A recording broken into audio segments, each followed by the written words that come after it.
సుమన్ టీవీలో మీ business promotions కోసం ఈ కింది నెంబర్ను సంప్రదించగలరు.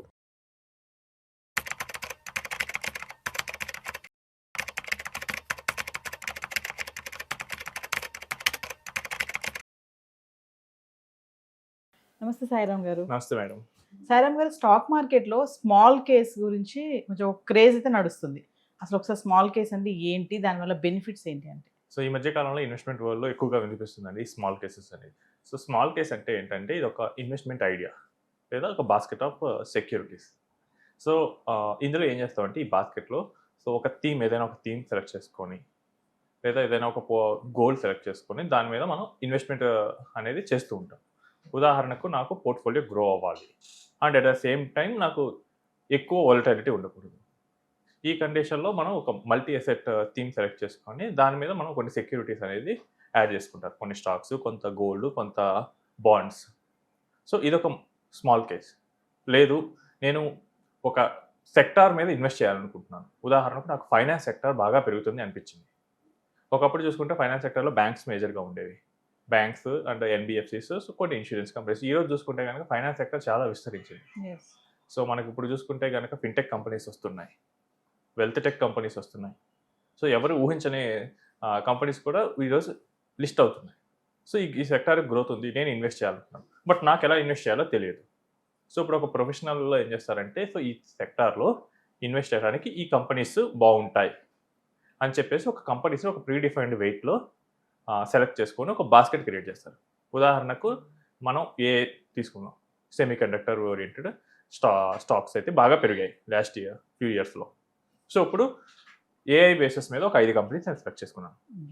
ఇందులో ఒక కంపెనీకి 40%, ఒక కంపెనీకి 30%, ఒక కంపెనీకి 20% ఇలా వెయిట్స్ ఇచ్చేసి నేను ఒక పోర్ట్ఫోలియో డిజైన్ చేశాను. ఇది ఏఐ బేస్డ్ థీమ్. ఎవరైతే ఏఐ బేస్డ్లో ఇన్వెస్ట్ చేయాలనుకుంటున్నారో సో వాళ్ళు డైరెక్ట్గా ఈ స్మాల్ కేస్లో ఇన్వెస్ట్ చేయొచ్చు. ఇప్పుడు ఏమవుతుంది, ఎవరైతే ఈ స్మాల్ కేస్లో ఇన్వెస్ట్ చేస్తారో వాళ్ళు డైరెక్ట్గా కంపెనీస్లో ఇన్వెస్ట్ చేసినట్లు అవుతుంది. అంటే వీళ్ళు డైరెక్ట్గా సింగిల్ కంపెనీలో ఇన్వెస్ట్ చేయట్లేదు, మల్టిపుల్ ఒక బాస్కెట్లో ఇన్వెస్ట్ చేస్తున్నారు. సో ఇదే పోర్ట్ఫోలియో మేనేజ్మెంట్లో కూడా ఉంటుంది. పిఎంఎస్లో కూడా మనకి బాస్కెట్ ఆఫ్ స్టాక్సే ఉంటాయి. కానీ ఇక్కడ దీనికి తేడా ఏంటంటే ఇది మనకి సెక్టార్ స్పెసిఫిక్గా కూడా తీసుకోవచ్చు. యెస్. జనరల్లీ పిఎంఎస్లో ఏంటంటే సెక్టార్ స్పెసిఫిక్ తీసుకోరు, వాళ్ళు బ్రాడర్ మార్కెట్ తీసుకుంటారు, 20-25 స్టాక్స్ ఇస్తారు. బట్ ఇక్కడ మనకు అలా కాకుండా ఈవెన్ ఫ్యూ స్టాక్స్, ఒక 5 స్టాక్స్లో కూడా మనం ఇక్కడ బాస్కెట్ అనేది క్రియేట్ చేయొచ్చు.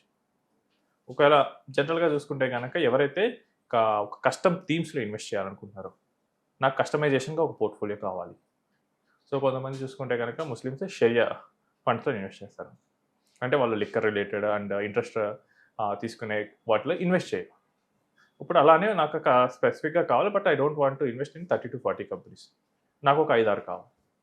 సో వాళ్ళు స్మాల్ కేస్లో ఇన్వెస్ట్ చేయొచ్చు. అదే మనం ఒక మ్యూచువల్ ఫండ్ తీసుకుంటే ఏంటంటే ఇదేంటంటే మెయిన్గా ఒక పూల్ అకౌంట్ ఉంటుంది. సో కస్టమర్లు అందరూ తీసుకొచ్చి వాళ్ళ మనీని తీసుకొచ్చి మ్యూచువల్ ఫండ్ అకౌంట్కి ఇస్తారు, వాళ్ళు పోర్ట్ఫోలియోని మేనేజ్ చేస్తారు. స్మాల్ కేస్లో అలా ఉండదు. సో మీకు ఒక కస్టమైజ్డ్ స్మాల్ కేస్ ఇవ్వచ్చు, నాకు ఒక స్మాల్ కేస్ ఇవ్వచ్చు, లేదా ఒక ఐడియాని అందరికీ ఇవ్వచ్చు. ఆ ఐడియా నాకు నచ్చితే నేను ఇన్వెస్ట్ చేస్తాను. రేపు నాకు బ్యాంకింగ్ పెరుగుద్ది అని నా own feeling. So banking based small కేసెస్లోకి నేను వెళ్ళి ఇన్వెస్ట్ చేయొచ్చు. లేదు, నాకు ఇప్పుడు ఐటీ డౌన్ అయింది కాబట్టి ఇక్కడి నుంచి బాగా పెరుగుద్దని నాకు అనిపించవచ్చు. సో ఐటీ బేస్డ్ స్మాల్ కేసెస్లో ఇన్వెస్ట్ చేయొచ్చు. ఈ స్మాల్ కేసెస్ అంటున్నారు కదా, ఇది ఎవరు క్రియేట్ చేస్తారు? ఎక్కడెక్కడ అవైలబిలిటీ ఉంటుంది అంటే? సో ఈ స్మాల్ కేసెస్ని మనం SEBI registered investment advisors and SEBI registered research అనలిస్టులు క్రియేట్ చేయొచ్చు. సో రీసెర్చ్ అనలిస్టులు ఏంటంటే కనుక వీళ్ళు కస్టమర్కి కాకుండా ఒక బ్రాడర్ ఎకానమీ దృష్టిలో పెట్టుకొని ఏవైతే పెరగచ్చో వాళ్ళ రీసెర్చ్ రిపోర్ట్ని బేస్ చేసుకొని థీమ్స్ అనేది జనరేట్ చేసి ఈ స్టాక్స్లో మీరు ఇన్వెస్ట్ చేయొచ్చు, ఇది స్టాప్ లాస్, ఇది టార్గెట్ ప్రైస్ అని ఇస్తూ ఉంటారు. అదే ఒక సెబీ రిజిస్టర్డ్ ఇన్వెస్ట్మెంట్ అడ్వైజర్ అయితే కనుక కస్టమర్కి స్పెసిఫిక్గా మీరు ఈ స్మాల్ కేస్లో ఇన్వెస్ట్ చేయొచ్చా లేదా వాళ్ళు వెరిఫై చేస్తారు. మీకు ఇంత రిస్క్ బేర్ చేసే క్యాపబిలిటీ ఉందా లేదా వాళ్ళు వెరిఫై చేసుకొని మనకి తగ్గట్టుగా స్పెసిఫిక్గా ఒక స్మాల్ కేస్ పోర్ట్ఫోలియో అనేది ఇస్తూ ఉంటారు. సో సింపుల్గా చెప్పాలంటే మనకి ఇన్వెస్ట్మెంట్ అడ్వైజర్ల దగ్గరికి వెళ్ళేసి మనకు 1-to-1 కూర్చొని మనం ఈ స్మాల్ కేస్ అనేది డిజైన్ చేయించుకోవచ్చు. లేదు కనుక ఈరోజు స్మాల్ కేసెస్ వెబ్సైట్స్ కూడా ఉన్నాయి, చాలా కంపెనీస్ ఆఫర్ చేస్తున్నాయి. సో స్మాల్ కేస్ వెబ్సైట్లో చాలా ఇన్వెస్ట్మెంట్ అడ్వైజర్స్ రిజిస్టర్ అయి ఉన్నారు. అక్కడ కూడా మనం డైరెక్ట్గా స్మాల్ కేస్ మనకి ఏదైతే నచ్చిందో ఆ పోర్ట్ఫోలియో తీసుకొని మనం ఇన్వెస్ట్ చేయొచ్చు. అంటే దీంట్లో కూడా డైవర్సిఫికేషన్స్ ఉంటాయండి స్మాల్ కేసెస్లో కూడా? యా, స్మాల్ కేస్ ఏంటంటే మెయిన్గా it's not for a diversification, it's for a concentration. So ఇక్కడ ఏంటంటే నాకు ఎక్కువ రిటర్న్ కావాలి. సో ఇప్పుడు స్మాల్ కేసులో ఏంటంటే ఎక్కువ రిటర్న్ కావాలి అన్నప్పుడు ఏంటి, మనం ఏదైనా కంపెనీస్ ఎక్కువ పొటెన్షియల్ గ్రోత్ ఉంది అనుకుంటాను, దాని మీద ఎక్కువ ఇన్వెస్ట్ చేస్తాం. సో డైవర్సిఫికేషన్ అనేది స్మాల్ కేసెస్లో తక్కువగా ఉంటుంది. డైవర్సిఫికేషన్ చేయొచ్చా అంటే చేయొచ్చు, బట్ దానికి స్మాల్ కేస్కి వెళ్ళాల్సిన అవసరం లేదు. దానికన్నా ఒక మ్యూచువల్ ఫండ్లో పెట్టచ్చు డైరెక్ట్గా, లేదా ఒక ఇండెక్స్ ఫండ్లో పెట్టచ్చు. స్మాల్ కేస్కి వెళ్ళాల్సిన అవసరం అయితే లేదు. సో స్మాల్ కేసెస్ మెయిన్గా ఎవరైతే కాన్సన్ట్రేటెడ్ పోర్ట్ఫోలియో కోరుకుంటున్నారు, ఎవరైతే యూనిట్స్ స్టాక్స్ నా అకౌంట్లోనే ఉండాలి, నేను పర్సనల్గా హ్యాండిల్ చేయాలనుకుంటున్నాను అనుకుంటే వాళ్ళు స్మాల్ కేస్కి వెళ్ళచ్చు. ఇందులో రిస్క్స్ కూడా ఉంటాయి. సో ఇది కాన్సన్ట్రేటెడ్ పోర్ట్ఫోలియో కాబట్టి వాళ్ళు అనుకున్న స్ట్రాటజీ వర్కౌట్ అవ్వకపోతే, this happened with even big fund managers also.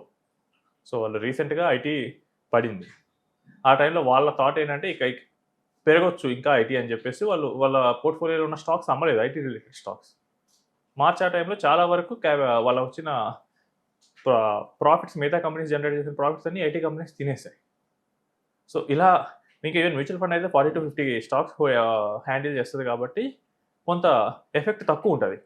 But మీరు ఒక 5 కంపెనీస్ సెలెక్ట్ చేసుకొని, ఒక 10 కంపెనీస్ సెలెక్ట్ చేసుకొని, సో ఒక 2-3 కంపెనీస్ మీకు ఎక్కువ నెగిటివ్ రిటర్న్స్ ఇస్తే, సో మీ పోర్ట్ఫోలియో మేజర్గా ఇంపాక్ట్ అవుతూ ఉంటుంది.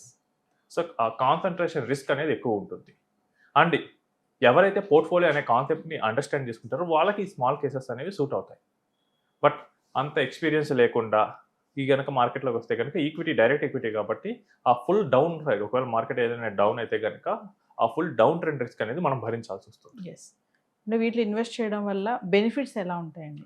సో బెనిఫిట్స్ ఏంటంటే మనకి లిమిటెడ్ స్టాక్స్ సెలెక్ట్ చేసుకోవచ్చు కాబట్టి, లిమిటెడ్ ఐడియాస్ సెలెక్ట్ చేసుకోవచ్చు కాబట్టి మనకి అప్ సైడ్ అనేది చాలా ఎక్కువ రిటర్న్ అనేది స్కోప్ ఉంటుంది.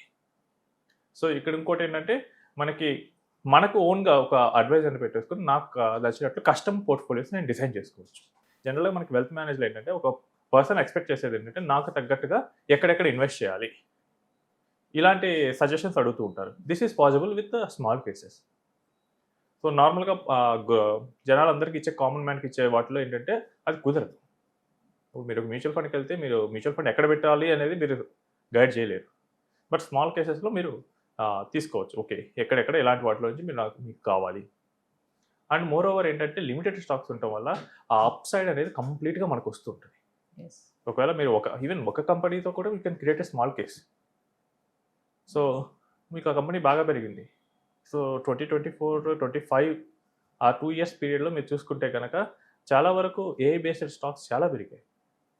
So if you invest in AI based companies, ఆ కంప్లీట్ రిటర్న్ మీకు వస్తుంది. So the benefit is will get higher returns. The risk is ఒకవేళ అనుకున్న స్ట్రాటజీ వర్కౌట్ అవ్వకపోతే హై లాస్ కూడా అవుతుంది. అండ్ ఇంకొకటి ఏంటంటే there is high chance of misleading. So small కేసెస్ని ఓన్లీ సెబీ రిజిస్టర్డ్ ఇన్వెస్ట్మెంట్ అడ్వైజర్లు అండ్ రీసెర్చ్ అనలిస్టులు మాత్రమే క్రియేట్ చేయగలరు. సో సోషల్ మీడియాలో చాలా టెలిగ్రామ్స్ గ్రూప్లో మేము స్మాల్ కేసెస్ ఇస్తామని చెప్పి చాలామంది చెప్తారు. సో ఈజీగా ఫ్రాడ్ అవడానికి కూడా ఛాన్స్ ఉంటుంది ఈ స్మాల్ కేసులో. చాలా జాగ్రత్తగా స్మాల్ కేసు ఇన్వెస్ట్ చేయాలనుకుంటే వాళ్ళ రిజిస్ట్రేషన్స్ ఏంటి, వాళ్ళు నిజంగా సర్టిఫైడా కాదా, ఇవన్నీ చెక్ చేసుకొని ఇన్వెస్ట్ చేయాలి. రైట్.